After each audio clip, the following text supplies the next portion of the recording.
Today I want to ask what, on paper, sounds like a fairly simple question. What is art? Does it have to be something someone has drawn or painted?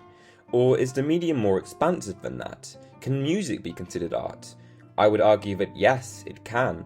After all, whether it be visual in form, audible or otherwise, I view art as a way of expressing oneself, a way of being creative and making something beautiful yourself. But here's what is likely a more divisive question. Can video games be considered art? Again, I would argue yes. Video games are just as much a legitimate art form as paintings, music, books, films and the like. Unfortunately, many people nowadays seem to disagree. They see the austere, drab aesthetic and less than beautiful subject matter of games like Call of Duty, and based on this make a broad assumption that this is what all games are like. No shade if you like those sort of games though. As I will repeat time and time again throughout this video, art is very much subjective.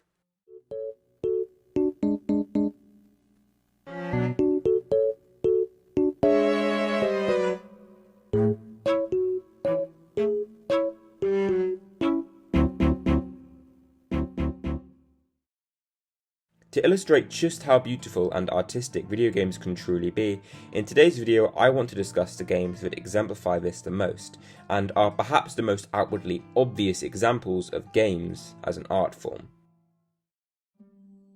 One of the best examples of video games being examples of art based specifically on their visuals, like how paintings and drawings would be in the real world, is ABZU.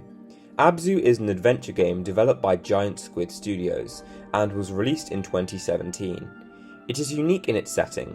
The game takes place almost entirely underwater and sees you traversing countless gorgeous underwater seascapes along wonderfully animated sea creatures, including fish, eels, rays, dolphins, sharks. Hell, there's even a particularly memorable sequence where you swim alongside a gigantic blue whale. All of this is done in a simply stunning art style that never failed to blow me away. I will show some stills from different parts of the game on screen now. If you still aren't convinced that video games are art, if I were to not tell you these images came from a game and were rather pictures someone had drawn or painted, would you consider them art then? But I would argue, even still, there is far more artistic beauty to be found in ABZU than merely the visuals. Another huge aspect of the game that I have to bring up here is the simply angelic soundtrack. Seriously, some of these songs sound like they're ripped straight from the afterlife itself. And again, were they to be composed individually and independently from the soundtrack of a video game, I think most would agree they are legitimate examples of art. But the true highlights in ABZU, the moments that truly blew me away with their sheer beauty, splendour and artistry, are those times where the visuals and music come together to create something simply unforgettable. I want to play a few of these sequences on screen now. Take a look and tell me this isn't art.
like, tell me some of those weren't the most beautiful things you've ever seen.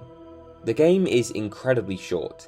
It can be beaten in under 2 hours, in fact, which is why it is all the more impressive to me that they were able to create such a memorable and genuinely stirring experience. It's one of those games that you might replay every few months, and when you do, it feels nothing less than, well, art. Like looking at and experiencing a good painting.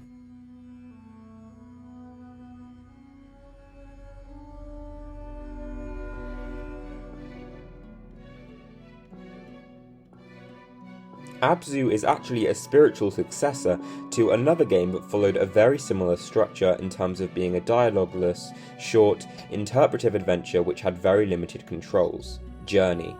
Journey is another game that simply blew me away with its beauty in much the same way as the former. Despite being set in a desert, a setting that, perhaps at first glance, seems to have less potential for beauty than a colourful underwater seascape, the developers still were able to craft some truly gorgeous, artistic sequences.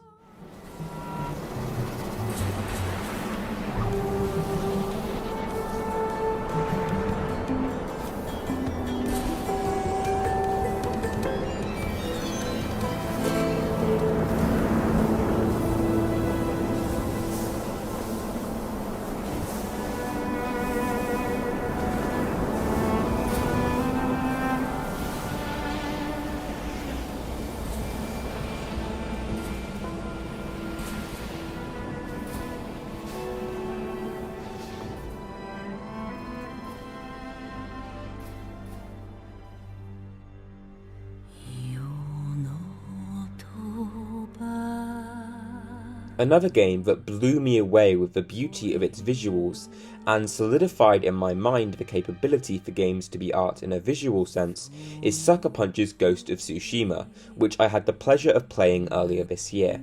This is a much bigger game than ABZU or Journey, being a full-on, much longer open-world RPG, but the point still stands, this game is absolutely breathtaking. I find the use of colour specifically to be superb, with many environmental scenes looking like they've been drawn as paintings, romantic homages to the fantastical, exaggerated recollections of the Japan of old. Here is some footage of some of my favourite landscapes in the game that are, again, nothing short of art.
Some also assign the label of art to forms of media like paintings and drawings based on the level of realism they are able to achieve.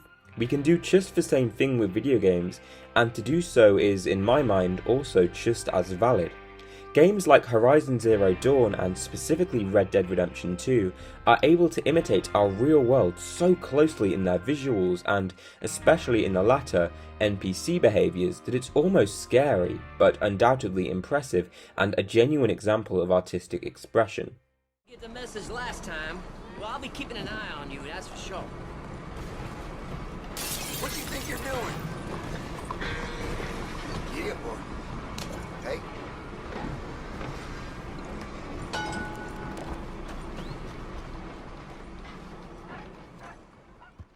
These do not feel like soulless imitations of people, but real, human individuals with their own lives and personalities independently of how some lines of code may dictate they behave.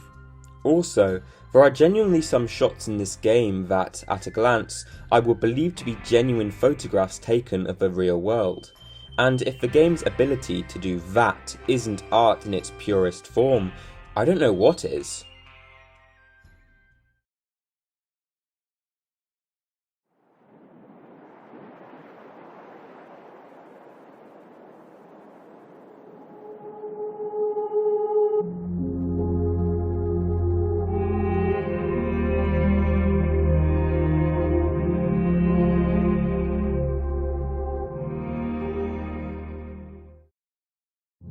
Another game I want to take a look at today is the 2D platformer Gris, released in 2018 by Nomada Studio, and I have no idea if I pronounced that correctly. For me, while Gris also is able to achieve visual artistry, just like ABZU, Journey, and other games like Ghost of Tsushima, just among the most beautiful games I have personally played, it exceeds these in artistry due to its powerful, moving story told entirely through symbolism. First, though, I gotta talk about the fact that this game, again, visually, is just unbelievable, and it's also one of the most unique looking games I've ever had the pleasure of playing. The game sees you traversing beautifully illustrated, watercolour-esque settings such as a crimson-red desert sullied by ferocious sandstorms that temporarily halt your progress, or a whimsical pine woodland populated by adorable seed creatures. What I love about the game is how it starts off completely muted in terms of colour, with everything being black and white. But, as you progress through the game, you gradually bring back the vibrancy to the environments, with the visuals becoming more and more breathtaking as you go. One of my favourite things is how, when you unlock a new colour, the hues fluidly ebb and flow across the screen like droplets of paint splattered on a white canvas.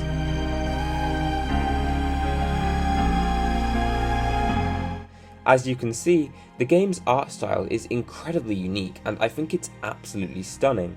Once again, if not even more so than ABZU due to its painted, watercolour aesthetic, I believe that if I were to show a video games are art non-believer screenshots from this game and not tell them where they were taken from, they would indisputably herald them as examples of genuine art. Another remarkable thing about this game, and the most artistic thing about it, in my mind, is its story, and specifically the subtle way it goes about communicating that story. Yes, you heard me right. This simple, short, at only around 3 hours long, 2D platformer has a story, and a great one at that. It isn't directly told to you through dialogue or anything like that, but that's what I love about it. Like many pieces of great art, it is interpretive and subjective to different players. The basic gist that seems to be being told is that your tiny, fragile protagonist is suffering great grief after losing a family member. This loss symbolically, and literally in the case of the game and its presentation, strips their world of all its colour and joy, which is excellently represented in the game's first few black and white minutes.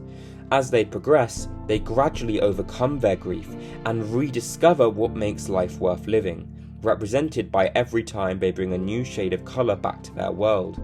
It's a simple premise, sure, but wonderfully executed in how it uses colour to communicate that premise. It's also brilliant in that its subject matter, losing a loved one and falling into grief, and even depression, is something we can almost all relate to. One thing I want to note is that I have grossly oversimplified the depth of interpretation that can be had with this game. There are some excellent video essays further breaking down the game's symbolic story online, which I will link in the description below. One of the most interesting points of comparison I've seen people make is how the 5 different colours represent the 5 stages of grief. Amazing stuff. Again, I also have to commend the music of this game and its artistry. Just like ABZU and Journey, the soundtrack is simply beautiful and often pairs incredibly well with what's happening on screen at the time. Reflecting our hero's journey, many of the earlier songs have a melancholic overtone and a rather mournful atmosphere to them.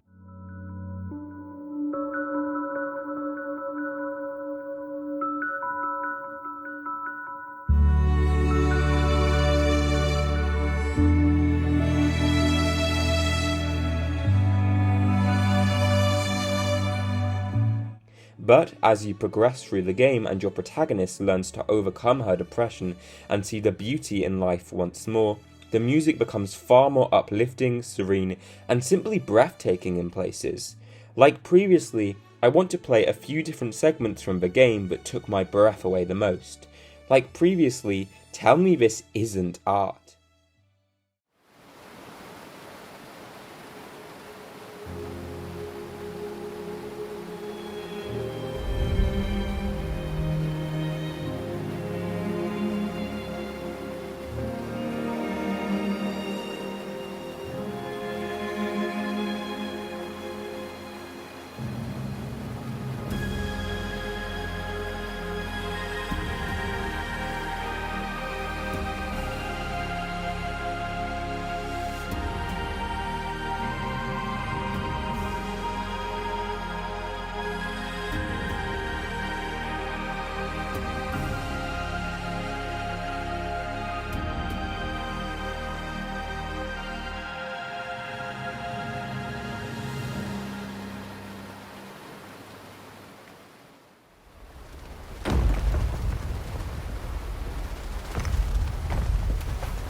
And that's the end of the video. To tell the truth, I'm not sure what exactly motivated me to make this one.